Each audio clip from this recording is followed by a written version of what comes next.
সাফি তোমার কাছে না, এটা আমার কাছে। মাজুর এখন ঠিক কিনা? এটা কোন মানুষের কাছে? মানুষের কাছে থাকলে কেউ বাইর হরতাল লয় না গীতা। আরে এরশাদ যে আইল, মানুষের কাছে ক্ষমতা থাকলে এরশাদের কাছে যদি আজরাইল তো নাঙ্গল দেই বইল কই যাইতাঙ্গা দেখে লই বাংলাদেশও গীতা আছে না আছে। মাজুর এখন ঠিক কিনা? এতে বোঝা গেল কারো কাছে ক্ষমতা নাই, ক্ষমতা আমি কইছি লিফ লই আইছি, অন্তর্জামান লই আইছে। ভাই অল্প কথা হবে, আপনার বিরক্ত হবেন না তো?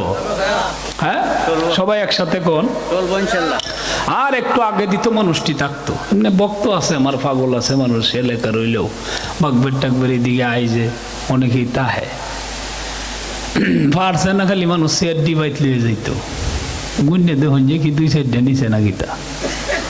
ভাই দুস্তাহাবাব, যাই হোক আমি একটা আয়াত পড়ছি অতিরিক্ত কথার কি কয়া মামাল হায়াতুদ দুনিয়া ইল্লা মাতাউল গুরুর।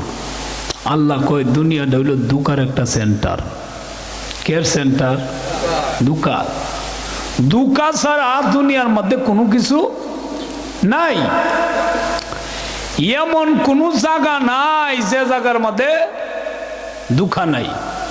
ছেলে বাবারে ঠকাইতেছে, বাবা ছেলেরে, মায় এই তার সন্তানরে, সন্তান তার মারে, এভাবেই চলছে। ওমাল হায়াতুদ দুনিয়া ইল্লা মাতাউল গুরুর। যাই হোক, আমি সূরা হুজরাতের 13 নম্বর আয়াত তেলাওয়াত করলাম।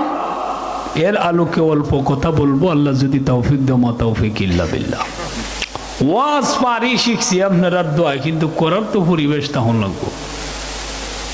তখন রাইতের একটা সমাজে দুজি কোন যে হুজুর ওয়াজ করব হয় গীতা করতে বেলা শেয়ার ছাড়া কিচ্ছু নেই। শেয়ার দিতে আছে মানুষের লান কিছু দেওয়া যায়, বই রয়েছে মাঠটা পড়া। যে আল্লাহ পাক রব্বুল আলামিন আসলে কি মানুষের আগে কিন্তু আমাদের দেশে বংশের একটা প্রথা ছিল। কিসের প্রথা? তো হানা কইঞ্জে সৈয়দ, ফাডান, চৌধুরী, ভুইয়া, কান ও মুক্তমুখ। এখন এটি আওয়ামী লীগ বিএনপির জাতাত পড়িয়া বংশর নাম গন্ধও নাই।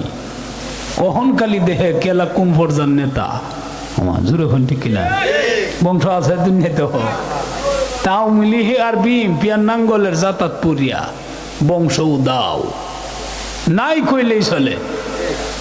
এমন বংশ দেখি তার হসবেন্ড আওয়ামী লীগের কেন্দ্রীয় সভাপতি দে বে দে বাতে কাপড়ের অভাব হইতো না। আর কিতা স্যার আর কি খবর, কি করে না করে কই করতো মানে কিতা টিহার কোনো মানে আগা মাথা খুঁজে পাইতি না। বায়ু দুস্তাহাবাব, কিন্তু আসলে কি আল্লাহ আওয়ামী লীগ বিএনপির পাগল, না সৌন্দর্যের পাগল, না আল্লাহ কিসের পাগল? এই হলো আমার মূল আলোচনা। এর আগে আর একটু বিষয় বুঝি। আল্লাহ রাসূল সাল্লাল্লাহু আলাইহি ওয়াসাল্লাম উনি ছিল যখন জাহিলি যুগ ছিল, কোনো মানুষ কোনো মানুষকে বিশ্বাস করতো না, আমানত রাখলে খেয়ানত করতো, মানে মানুষ জর্জরিত জাহিলি যুগ। তো জাহিলি যুগেই এই যুগে যখন আমার আপনার নবী আবির্ভাব হয়, বিশ্বনবী সাল্লাল্লাহু আলাইহি ওয়াসাল্লাম জন্মগ্রহণ করেন মক্কায়, তখন মক্কার লোকেরা একমাত্র বিশ্বনবীকে বিশ্বস্ত দেখেছিল, আমানতদার